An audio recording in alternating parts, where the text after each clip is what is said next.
نن د نظامپور سره تعلق لرونکي عطا الله عرف سرکار 555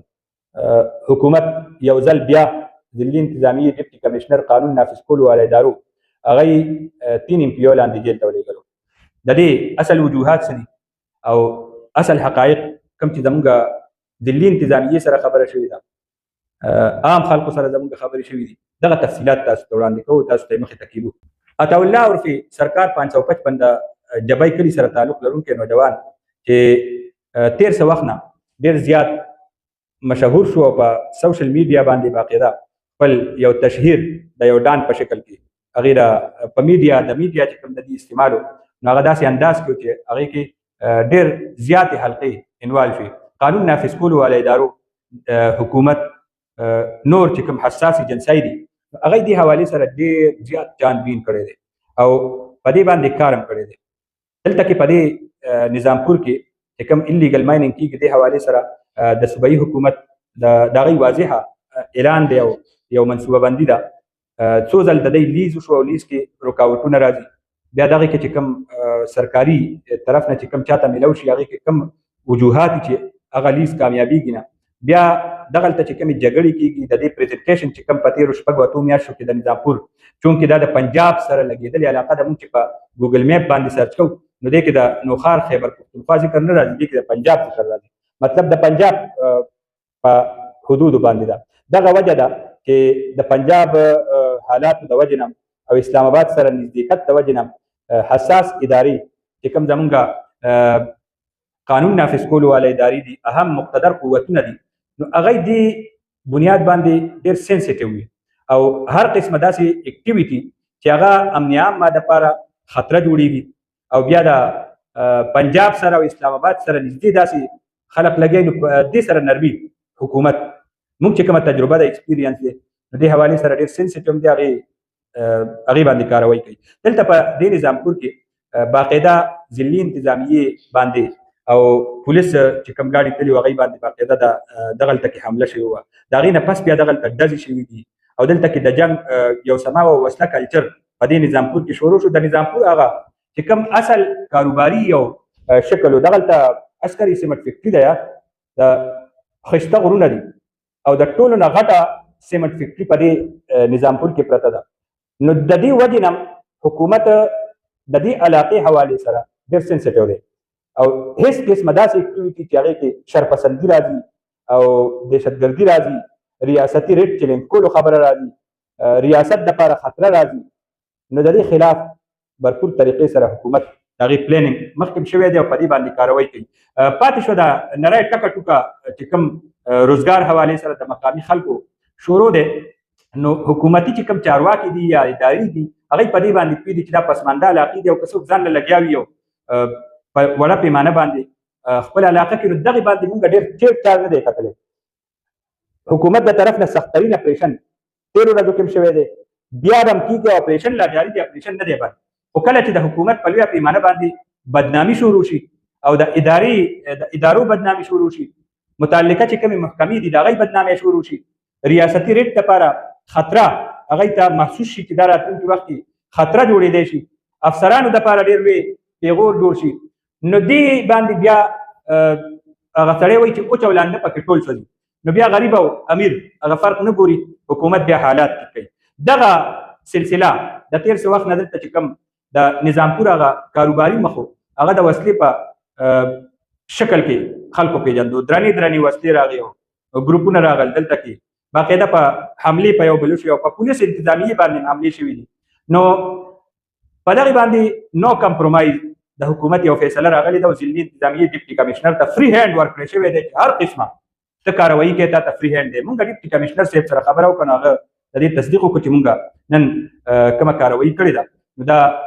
هر قسمه چې ریاستي ریټ چلنج کولو والا خلک دي هغې سره بس نرمي نه کېږي، هغه صرف نظامپور کې نه که هغه کوړي کې او که هغه جلوزۍ کې او که هغه د دې ضلعې په هر حد او په هر غر او په هر کلي کوڅه کې او هغه سره ماحول خرابېږي، هر ریاست دپاره خطره جوړېږي، حکومت دپاره، افسرانو دپاره، ادارو دپاره خطره جوړېږي، نو هغه باندې به موږ سخت لاس اچوو، دا د ټول خلک اوري، بیا به نرمي نه کېږي. نو دا یو خبره خو واضحه شوه چې حکومت سنجیده دی او بیا د دې پسې چې کوم شاته کوم قوتونه کم بنیاد باندې ولاړ دي نو د هغې باره کې موږ ته دا معلومات وشو چې دې کې نوره نرمي نه کېږي بلکې دا اپریشن به وسیع کېږي او دې بنیاد باندې به د علاقه چونکې د خیبر پښتونخوا ګیټ وې ده او پنجاب سره لګېدلې ده او دا اسلام آباد سره نږدې ده نو مقتدر قوتونه قانون نافذ کولو والا ادارې خیبر پښتونخوا خو هسې دلته ماحول خراب دی خو چې کله دا پنجاب سره نږدې داسې علاقې وي نو په دې باندې ډېر حساسیت سره کار شروع کېږي او دې کې بیا نرمي نه برداشت کېږي او بیا کوم ځای کې چې عسکري سیمټ فیکټرۍ غوندې فیکټریانې دي مطلب یو طرف ته عسکري سیمټ فیکټري او بل طرف ته چراټ سیمټ فیکټري ده او دا د غرونو هغه سلسله ده چې دا ډېر اهمیت حامل غرونه دي په خیبر پښتونخوا کې نو دلته ماحول خرابولو د حالاتو خرابولو حکومت هیڅ چارې اجازت نشي ورکولی او د دې خلاف به تاسو راتلونکي وخت کې وګورئ چې نور سخترینه کاروی به کېږي مونږ چې معلومات وکړو پته راته ولګېده چې عطاالله خان عرف سرکار 555 د شپږ اتم میاشتې مخکې دلته یو مسله شروع شوه عاطف او عطاالله او دغه بیا د دې وجې نه د علاقې ډېره لویه بدنامي وشوه دلته چې کوم د دې علاقې کوم هغه کاروباري یو پهچان د دې علاقو خلک هغه دومره پرامن او تعلیم یافته او ډېر ښه سیټونو باندې بلکې دا به ووایو چې د نظامپور دا خلک زه همیشه وایم چې د دې د ځوانان هغوی دا ټول ملک آباد کړی دی او د عربو میرې هغې کې خپل ژوندونه تېره یا دې وجې نه چې دا امن پسند دي دا پرامن دي دا تعلیم یافتم دي دا کارنده دي دا د نظامپور خلک په دې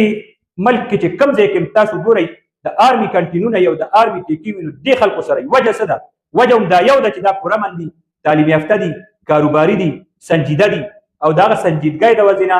د پرامن او ایماندارۍ د وجې نه د غټو ادارو په خپلو غټو غټو چوکو کې غټو غټو ښارونو کې چې د هغوی کوم اهم شی وي د امانتونو دا کنټین د دې ادارو دپاره دومره د اهمیت حامل دي زه دا خبره اوږدېږي خو چې دې کې چې څه کوم سپیان هغوی دومره اعتماد سره دی سره تړلي چې سوداګانې وړي او میاشت په میاشت پیسې تر دې پورې چې کله پیسې په کار دا پیسې امانت کېدي هم دی سره یې کېدي چې به وخت ضرورت یې په کار راشي نو دومره د اعتماد یو رشته هغه تېر څه وخت شپږ اتم میاشتې مخکې هغه دومره خرابه شوه چې د هغې اثر په ټوله علاقه باندې راغلی او هغه سلسله مونږ تېرو ورځو کې وکتل چې بیا دلته یو سروټ کې هغې ته پوکې وال شروع شوي وو په دې باندې خبرې هم شروع شوې وې باقاعده چې دلته اوس یو جنگ به کېږي حالات به خرابېږي او هغه دغلته کې څه وړې حملې او واړه ټک ټوکو شو حکومت په دې باندې ډېره سخته کاروایي شروع کړه او نن ډیپټي کمشنر نوخار چې کوم عطاالله عرف سرکار 555 د هغه چې کوم سابقه کوم معاملات وو د هغې په بنیاد او موجوده چې کوم د هغې اکټیویټي وه نو چونکې دې کې قانون نافذ کولو والا ادارې پولیس او ضلعي انتظامیه متعلقه دغلته چې څومره ایجنسیانې دي دوی په دې باندې خپل ریپورټونه ورکړي او باقاعده د ریپورټونو په بنیاد باندې او د تحقیقاتو په بنیاد باندې د عطاالله عرف سرکار نن هغه جیل ته ولېږلی شو دې حوالې سره راتلونکو ورځو کې به هم تفصیلات راځي بل طرف ته د هغه خاندان او د هغه چې کوم نږدې ملګري دي هغوی هم په دې باندې کوشش کولو چې دې باندې دې کې ضمانت وشي چونکې دا د ډیپټي کمشنر نوخار اډر د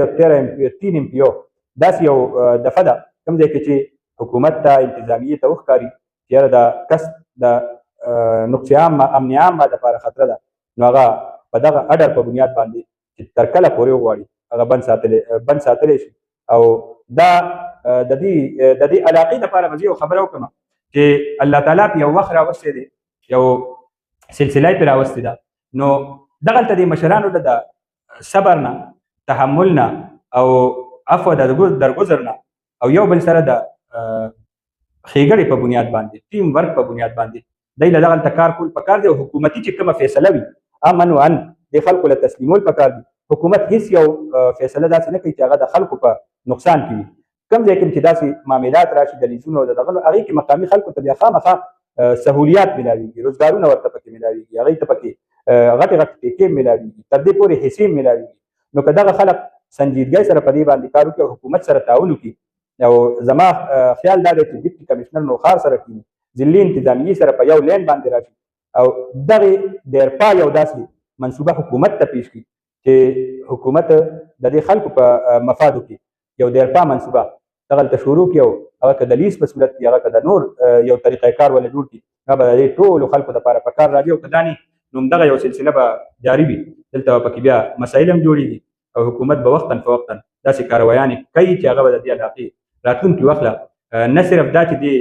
مقامي دا یو ایلیګل مایننګ حوالې سره به د بدنامۍ سبب جوړېږي بلکې دا چې کوم ما تاسو ته ووایي چې دا ټوله دنیا کې د دې علاقې کوم خلک دي نو د هغوی د بدنامۍ یو باعث به جوړېږي او دغې باندې به بیا مشهور وي. نو کوم خلک چې په کینټینونو کې کپنو کې په مختلفو ښارونو کې ملیشیا په میرو کې او د پیت په میرو کې کار کوي هغوی به هم بیا دې سره اثرانداز کېږي. د دوی دپاره په دې حالاتو باندې